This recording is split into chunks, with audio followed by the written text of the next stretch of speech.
අයිබෝන් දරුවනේ ඉතින් සුපුරුදු පරිදිම අපි 2019 පේපර් එක තමයි සාකච්ඡා කරගෙන ඉන්නේ අපේ සාමාන්‍ය පෙළ ඉතිහාසයට අත්වැලක් විභාග අත්වැලක් විදිහට අද අපි කතා කරන්න සූදානම් වෙනවා අපේ සාමාන්‍ය පෙළ 2019 පේපර් එකේ තුන්වෙනි ප්‍රශ්න.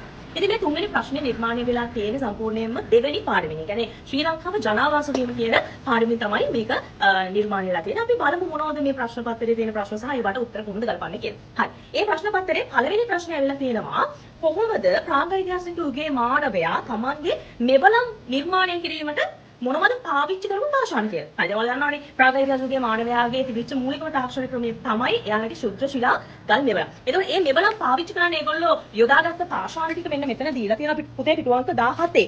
17 අපිට දීලා තියෙනවා තිරිවාණ ගල්, කහඳ ගල් සහ කළු ගල් කියන තාක්ෂණ තුන තමයි ඒගොල්ලෝ පාවිච්චි කරා තියෙන්නේ. දෙවෙනි ප්‍රශ්නේ අපෙන් අහනවා A B කියලා කොටස් දෙකකට වෙන් කරලා ප්‍රාගෛතිහාසිකයෝගේ මානවයා ජීවත් වෙච්ච පහතරට දෙකලාපිය ලෙන්. හරි. කොහෙද ඒක තියෙන්නේ? පිටු අංක එන්නකෝ ඔයාලා. පිටු අංක 14. පිටු අංක 14 මෙන්න මෙතන. මේ පල්ලෙහ දීලා තියෙනවා පුතේ. විරලාශ්‍රිතේන මහන් පහතරට තේත් ඊට පස්සේ පහතරට වියලි ඊට පස්සේ දෙකලාපිය ලෙන් කියලා කොහොමද දීලා තියෙනවද? ඔයාලට කැමති උත්තරයක් ලියන්න පුළුවන්. මම ඒකට පුංචි කවියක් ඔයාලට කියලා දෙන්නම්. උතනින් අනිවාර්යයෙන්ම වගේ MCQ ප්‍රශ්නයක් හරි එන්න පුළුවන්. එතකොට ඒකට උත්තරයක් ලියා ගන්න පොඩි කවියක් තියෙනවා. මම ඒක ඔයාලට දැන් කියන්නම්. මිනිහා බූන් පතිරා බෙරලේ එළියේ පාහි බටේ කිතු බෙලිලෙන පහත තෙතේ පහත වියලි අලි පුතාන සීගිරියේ බෙල්ල තෙතේ බණ්ඩා හෝටලේ හඳු කර එළියේ. ඉතින් උත්තරේ අපිට හම්බ වෙනවා එතකොට පහතරට තෙත් කලාපිය වලට පාහියන් ගල බෙල්ල මැදි පැලැස්ස කිතුරු ගල බෙල්ලනවා. එතනින් කැමති උත්තරයක් ලියන්න පුළුවන්. හරි. අපි දැන් එමු තුන්වෙනි ප්‍රශ්නේ 3 රෝමිලකන් 3ට. ප්‍රශ්නයක් දැන් අහන්නේ පුතේ පූර්ව ඓතිහාසික යුගයේ මානව ජීවිතයේ වෙනස්කම්. එතකොට ඔයා දන්නවා පුතේ පූර්ව ඓතිහාසික යුගය කියන්නේ ප්‍රාග්-ඓතිහාසික යුගයේ පස්සේ ආපු යුගය. හරි. එහෙනම් මේ ප්‍රශ්නේ විශේෂත්වය තමයි මේ පූර්ව ඓතිහාසික යුගයට එනකොට මිනිහාගේ ජීවිතය වෙනස් වුණාලු. එහෙනම් අපි මේ ප්‍රශ්නෙට උත්තර ලියද්දි හැම වෙලාවෙම මේ වෙනස්කම් මුලුප්පල පෙන්නනවා. දැන් උදාහරණයක් විදිහට හිතන්න ඔයාව පාරේදී කාට හරි හම්බ වෙනවා. ඒතර එයා කියනවා නේ ඔයා ගොඩක් මහත් වෙලානේ. එතකොට එයා ඔයාගේ වෙනස දැක්කේ කොහොමද? පෙර ඔයා කෙට්ටොයි නේද? දැන් ඔයා මහතයි. එහෙනම් ඔයාගේ වෙනස මෙතන අහනවනේ වෙනස්කම් දෙ පෙන්වන්න කියන්නේ. එහෙනම් ඔයා පූර්ව ඓතිහාසිකයේ වෙනස්කම් කොහොමද පෙන්වන්න ඕනේ කියලා බලමු. මම ගත්ත පොයින්ට් තුන තමයි පුතේ මේ දක්වලා තියෙන්නේ. පළවෙනි එක අර තැන ඇවිදගෙන ගියපු ප්‍රාග් ඓතිහාසිකයේ මානවයා දැන් ස්ථිරවාසීතාවයට ඇවිල්ලා නේද? ස්ථිරවාසීතාවය කියන්නේ එක තැනක ජීවත් වෙනවා. මේ එක තැනක ජීවත් වුණේ කොහෙද? උඩරංචා මඩම නිවසේ නේ. උඩරංචා මඩම නිවස ගැන කතා කළොත් එහෙම ඒ නිවසේ පුතේ අපිට හම්බුණා.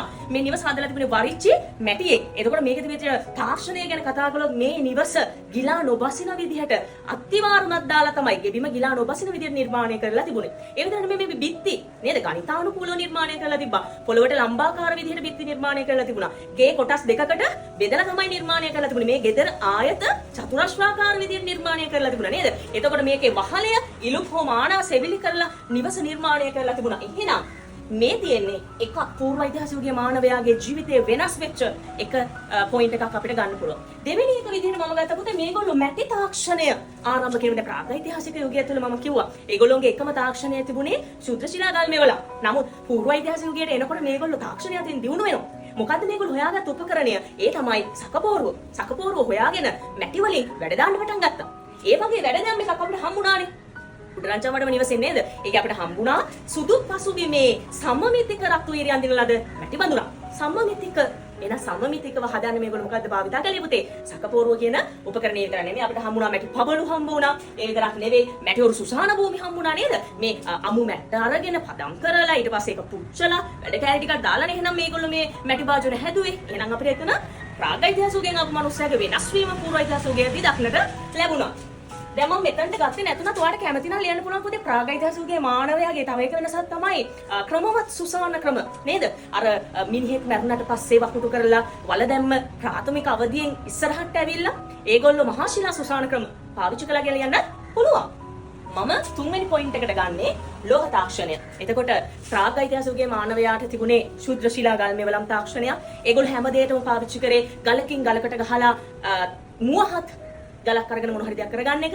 නමුත් දැන් මේ කෘෂි කර්මාන්තයට එළඹුණ පූර්ව ඓතිහාසිකයේ මානවයා කැපීම, සීරීම, හැරීම වගේ කටයුතු වලට විවිධ ලෝහ උපකරණ පාවිච්චි කරා. ඒ ලෝහ තාක්ෂණය එතකොට මේගොල්ලෝගේ නව වෙනස් මුහුණුවරක් බවට පත් වුණා. තව අපි ගමු අපිට හම්බෙනවා උඩරංචා මඩම නිවසේ හිටපු කාන්තාව. එයාගේ ඇස් අඳුන් කිරීම සඳහා පාවිච්චි කළා කියලා මොකද්ද? ලෝහ පූරක්. නේද? එහෙනම් ලෝහ තාක්ෂණයක් මේගොල්ලෝ පාවිච්චි කරලා තියෙනවා. මේක තමයි අපිට උත්තරේ. එහෙනම් පූර්ව ඉතිහාසයේ මානව ජීවිතේ වෙනස්කම් සිද්ධ වෙච්ච ආකාරය. මේකෙන් දෙකයි ලියන්න ඕනේ. මේක ලකුණු 5ක්. හරි. අපි දැන් බලමු තුන්වෙනි ප්‍රශ්නේ 4 රෝමි ලකන් 4. මේ ප්‍රශ්නේ අපෙන් අහනවා පුතේ ජනාවාස ව්‍යාප්ත රටාවේ වර්ධනය. දැන් මේ ප්‍රශ්නේ අහපුවම ඔයාලට ටිකක් ප්‍රශ්නාර්ථයක් මතුවෙන්න පුළුවන්. මේ මොකක්ද මේ කියන්නේ ජනාවාස රටාවේ වර්ධනය? හරි දැන් අපි මෙහෙම හිතමුකෝ මේ ජනාවාස ව්‍යාප්ත වීම කියන එක පැත්තකින් තියලා අපි දැන් බලමු මොකක් හරි දෙයක ව්‍යාප්තිය කියන එකනේ දැන් මේ ප්‍රශ්නෙන් අහන්නේ. අපි ගමු ළඟදිම වෙච්ච දේ අපිට දිට්වා සුළුකුණාටුවේ ව්‍යාප්තිය. නේ? වලගොළුවට යනවා. එතකොට දිට්වා පටන් ගත්තේ දකුණු පැත්තේ ඉඳන් ඔහොම යාපනයේ පැත්තට ගිහලා ඉන්දියාවට ගියා. නේ? එහෙමනේ ව්‍යාප්ත උනේ. ඒ වගේ දැන් අපි ප්‍රශ්නේ අහන්නේ ජනාවාස ව්‍යාප්තියේ රටාව. එතකොට අහන්නේ මිනිස්සු ජනාවාස නිර්මාණය කරගත්තේ මොන විදිහටද කියන එක. හරි සරල ප්‍රශ්නයක්. ප්‍රශ්නේ ටිකක් අමාරු වගේ පේුණාට උත්තරේ හරි සරලව ඔයාලා දන්න උත්තරයක් අහන්නේ. එතකොට අපිට මේකට පුතේ උත්තර ලියද්දී ජනාවාස ව්‍යාප්තියට බලපාපු සාධක ප්ලස් ජනාවාස ව්‍යාප්තිය ස්වරූපය ගැන කතා කරන්නට පුළුවන්. ඒකෙන් මම උත්තර දෙකක් ගත්තා මෙතනට. එතනින් අපි ගත්තා භෞතික සාධක පළවෙනි එක. දෙවෙනි එක තමයි වාපේ ගම්මාන. තුන්වෙනි එක වෘත්තීය හා කාර්ය අනුව ගම්මාන නිර්මාණය කිරීම. ආයි ප්‍රශ්න බලමු ජනාවාස ව්‍යාප්ත රටාවේ වර්ධනය සිදු වෙච්ච ආකාරය.